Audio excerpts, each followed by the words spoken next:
The key component there when we are dividing tax is a compulsory levy, and another important thing is that there is no equivalent corresponding return.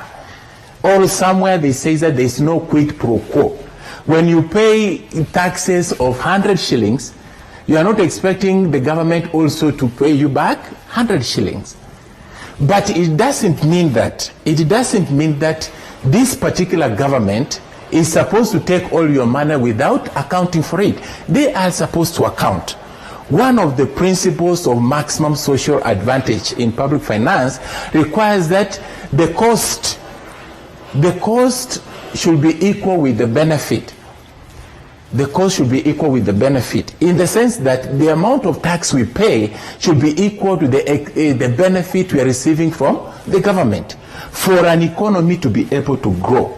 So if it's not growing, either the taxes are not adequate compared with the benefit we receive, or the taxes are more than the benefit we receive. And that's why you find the economy is not moving. So we are saying that it is compulsory. When you don't pay tax, regardless of the reason you have, it's a crime.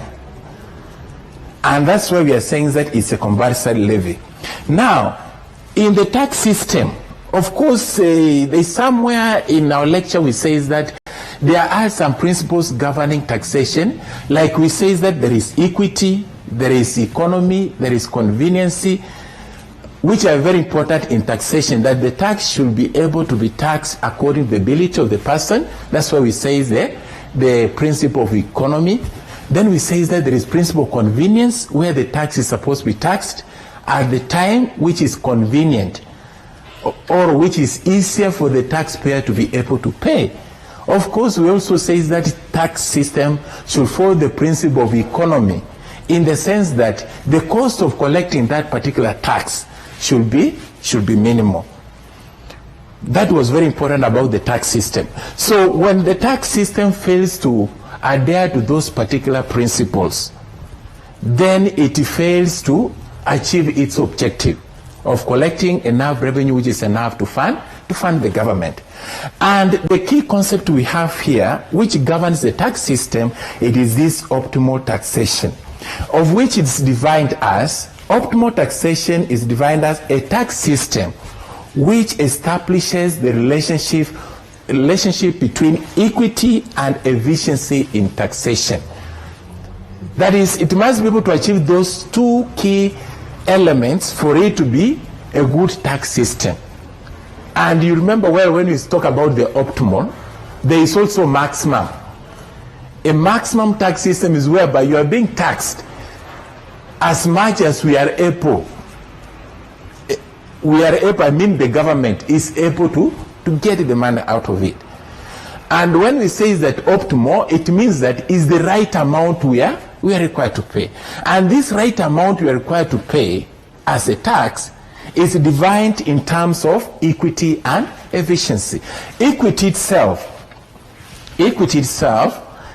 we are looking about the fairness of the tax system. Is the tax fair to all different cadres of the population? Now, under the equity system, of course, we have what we call as horizontal equity, and we have the vertical equity. Horizontal equity is whereby all those people who are sharing the similar positions, they are supposed to be taxed equally. And vertical equity, it requires that all those people who are of different positions, they are supposed to be, that is, we are taxing the same tax for all for people of different positions. Now here the optimal tax system says that a tax will be considered to be optimal if that particular tax is able to achieve that element of equity or fairness. And fairness here they measure it in terms of the amount which the person is paying, whereby it's expected that the last shilling a person pays should be able to give the same, or should be able to give the same pay for everyone. Of course, a rich person, when he's paying 1 million, and a poor person, when he's paying 100 shillings, they may have the same pay. So if the tax system can ensure that a rich person what he pays and a poor person what he pays, both they feel the same pinch, then we say that that particular tax has achieved that element of equity. And the next element is efficiency. Now, efficiency here, it is about the cost of collecting the tax, of which requires that the tax system should be able to achieve efficiency or the minimal cost of collecting the tax system. Once that tax system achieves those two elements, then we say that that particular tax is optimal. Of course, any tax which is able to achieve the optimal tax system is when the tax is being imposed on the basis of the ability to pay. You know, in economics, we measure the ability to pay in terms of the amount of the money the person has. So if you have more money, you pay more tax. If you have less money, you pay less tax. That's when it can be able to achieve that optimal tax system. Then a very key component in the tax system is the taxable capacity. When we talk about the taxable capacity, the first question which comes to our mind is, how much are people willing to pay, or how much they can afford to pay? Yeah, that is the right communication you can make. How much a person can afford to pay. And that's what we're referring as the taxable capacity, which we define as the maximum amount which the citizen can pay to the public authorities without having a really unhappy and downtrodden existence and without dislocating the economic organization too much. That is according to Professor Dalton. That is, in short, they say, is the difference between the production and consumption, which is the surplus.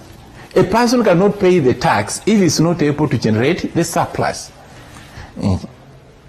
A simple example we can give is that, for example, if you have a cow which you are milking, of course you need milk today, you need milk tomorrow, you need milk day after tomorrow, and etc. So what you have to do is to ensure that this cow you are milking, it is in good condition so that it can give you milk today and tomorrow and etc.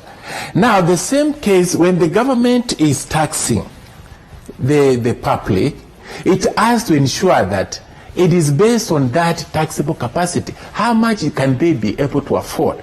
And how much they can afford is when they are able to pay without affecting their normal life. That's why you find that most of the taxes, they are being collected after the produce. For example, if it is sales, it's after you sell, that's when we tax. We take part of that sales from your profit. If it is rent, it is being taxed after people have paid. They don't tax when they have not paid. Payee, after you have received income, that's when we take some part. But the condition here is that when we are taking that part of your income, we ensure that as much as we are taking, we are not going to affect your normal business. If for example, it's myself who is lecturing, I should be able to enjoy my work, I should be able to enjoy my earning as much as we are taking the tax. The same way the business person should be able to pay the tax, at the same time should be able to enjoy his or her business. That's what is expected. Now, when the tax itself goes beyond the capacity to pay, then it affects the normal functioning of that particular entity or the person who is paying, if it's an income tax. That's why here we have said that the taxable capacity equals the total production minus the total consumption. In short, is the surplus. Of course, some of you might say that, for example, is it possible for someone to get a surplus? People get surplus. And in economics, the surplus, when you talk about the surplus, is when we deduct the cost from what? Yeah, when we are able to deduct how much we have spent and how much we have earned. In this case, we are talking about how much we have and how much we need. So if what you need has been taken care of, then there is something which remains. Out of that thing which remains is what you are sharing with the government. Of course, the government is not a separate entity. The government is us. And if we don't fund it, no one is going to fund it. It's just like we have identified someone to be in charge of us. So we give him the money. He's the one who is managing the resources. That's how the government itself is formed. And if we don't give it money, then they will not be able to function. So that's why we as the taxpayers, we share with the government in terms of giving it revenue, as well as we also remain with part of that particular revenue. And that's why taxable capacity is very important in order to guide the government to know how much they can be able to tax without affecting, because this component here is very important, without having a really unhappy and downtrodden existence. You are not going to worsen someone's life or someone's business in the process of contributing, in the process of paying the tax. Now, how do we measure the taxable capacity? There is a number of factors which are used to measure the taxable capacity. One which is very key is the income and wealth of the person. Of course, when your income is higher, or when you have more wealth, you know, there's a way we try to separate the wealth and the income. Income, we normally take it in terms of money. But now when it comes to wealth, wealth is end resource which has money value, which can be resold and you get money. That is your wealth. The building which you have, if you have an estate, if you have cars, if you have what, those things are wealth, because at any point of time you can decide to sell it in order for you to be able to make money. That's why we are saying income and wealth. Of course, all in all, both their income, but wealth sometimes is not measured in terms of that, but it is income which is in terms of the assets. Now, the more income you have, the more taxable capacity you have. The size of the population. From the concept which we have talked about, we have said that taxable capacity is production minus consumption. Now, if you have a bigger population, it means that your consumption is going to be more. And if the consumption is more, then the difference between production and consumption will be very minimal. So the surplus will be less. In short, we are saying is that the higher the population, the lesser the taxable capacity. Of course, the smaller the population, the higher the taxable capacity. Of course, religion also has different arguments. For example, the Muslim, they might say, it is God who provides. You can have a big family and you are able to pay more taxes. You can have a small family and you are not able to pay the tax. But from economic point of view, we are looking at this particular population and we are saying that this population, they are consuming. Every person who comes to the earth is coming with the mouth.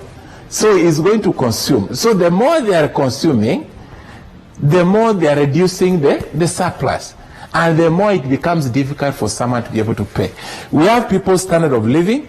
Of course, if you are living the highest standard, the standard of living, we talk about the number of items or things which you are able to make use of, which improves. For example, having a good house, being in a good school, be able to access good health and what, all those ones, they measure the standard of living.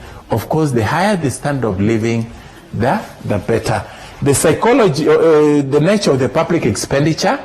The nature of the public expenditure we are talking about here is that if the government is spending more on consumption, then the taxable capacity will be less. But if it's spending more money on assets or in development expenditure, the taxable capacity will be high. The psychology of the taxpayer also matters. People can have money, but if they are not willing to pay tax, it becomes a problem. The more they are willing, the more taxes they have to pay. And of course, the pace of economic growth, the faster the economy grows, the more the production, the higher the taxable capacity. The trade cycle phases. A trade cycle is when the business fluctuates. There is a time of good harvest or boom, there is time of depression. Depression, the taxable capacity is low compared with during the time of boom when the taxable capacity is high. And political conditions. We expected that if there is stability in the country, then the people are able to do business and the taxable capacity is high. So we have public expenditure, which we say is that is the expenditure incurred for public authorities like the central, state, as well as the local government to satisfy the collective needs. Government spends for two reasons. One, to provide welfare services. Two, to protect us. So in terms of providing defense and maintaining law and order. So for that reason, the government has the expenditure which they divide into two, and in some cases they can be divided in different ways, but most countries they subdivide it into current and development, where current is expenditure for day-to-day activities, and we have capital whereby the government spends that money for investment which are able to generate more wealth. We have two theories which are explaining about public expenditure. We have Wegener's law and we have the Weisman and Peacock's hypothesis. Wegener law tries to say is that the public expenditure increases mainly because of the increase in the activities of the government. Since the government is now a welfare government, it has provides extra services like education, health, and etc. For that reason, the expenditure increases. Weisman and Peacock hypothesis try to explain that the public expenditure increases mainly because of some disturbances which are caused in the operation of the government. For example, if we have a calamity, the government has to spend more than what they were spending before. So because of those disturbances, that's why the expenditure increases.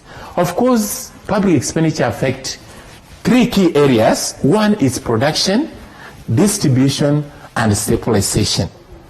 Production, when the government spends money for producing goods and services, it contributes a lot in terms of increasing the economic growth. Distribution, when the government through the taxes which are being generated can be able to supply, we have cash transfers, we have subsidies and etc. It impacts the economy as well as stabilizing in terms of controlling inflation and deflation. Then we have the public debt, which we say is that it is how much a country owes to lenders outside of itself, of which when the government is not able to generate enough revenue to meet the expenditure, it can borrow either from inside, which is say domestic borrowing, or outside, which we say international or external debt. Now, why do we borrow? There are two reasons why the government borrows. One is the scarcity of resources. We are not having enough resources in order to meet our needs. And for that reason, we have to seek for more money. Of course, they say that we have more resources which are unutilized, and for that reason, we need some more money to invest in exploiting those resources. Two, government borrows because our exports are not enough to meet our imports. So we tend to import more than what we are exporting. So we lack enough foreign exchange for paying our imports, and for that reason we borrow. Now, this public debt can be classified as domestic. It can be classified either domestic and external, or bilateral, multilateral, productive, unproductive, redeemed, and non-redeemed. Domestic if it's from within, and external from outside, or we can say bilateral if it is arrangements between two countries. Multilateral is the money which we borrow from international agencies like IMF, World Bank, and etc. We have productive if it's used for productive purposes, for producing goods and services, and productive if you have borrowed money in order to, for example, to wage for war, it's unproductive. Redeemed and unredeemed. Redeemed is the money which is borrowed, which is expected to be repaid, and non-redeemable, it means that it is borrowed and it may not be repaid. So how do we measure the burden of that debt? The burden of debt can be measured in 3 ways. By head of the population, to see if at all we have to pay, how much an individual is required to pay. So the more the per head amount of debt to pay, the more the burden is. The same way we measure the percentage of public debt as a percentage of government revenue, of which we look about how much of revenue which has to be sacrificed in order to pay the debt, as well as the percentage of national income, how much of our GDP which is being shared in order to pay the debt. And conventionally, the borrowing should not exceed, you know, it was 50%, but now it's around 65%. The borrowing should not exceed 65% of the total GDP. Now, also when we are borrowed, we are supposed to repay. There is redemption of the public debt, which means the payment of interest and payment of principal by the government. And we have the methods of doing that is we redeem or we pay the debt out of the revenues, or we have sinking fund, the money which the government had already saved or put aside, or we can use bonds like the Euro bond in order to raise some extra funds in order to clear other debts, or from lottery method or debt conversions. Of course, lottery is not popular here, but in developed countries, it really works well in repaying the debt. So the techniques of debt management, we can manage the debt by lowering the interest rates, changing the maturity structure. That is, if it was to take 10 years, we can extend it to 20 years. We can advance refunding, whereby we are paying before the actual maturity period, or coordination of monetary and the fiscal policies. And the role of public debt is expected to generate capital. We borrow in order to increase our production capacity, as well as to manage our inflation, if, for example, the prices have gone high, as well as to encourage compulsory savings so that we don't tax our people that much. So that is what we are talking about here when we are talking about the public finance. When we are talking about that one is that when the government spends, when the government borrows, when the government taxes, all of it has to be balanced in order to ensure that all those functions are used in order to achieve the economic growth. Thank you very much for your attention. These televised lectures supplement our robust online learning going on our MKU online platform. You can view more on our televised lectures via our online platform. We are in a digital era, and Mount Kenya University knows this. The following are the steps to follow so as to complete your online application. Download the application form from the website www.mku.ac.ke. Attach copies of your academic certificates and ID. Pay the application fees via M-Pesa pay bill number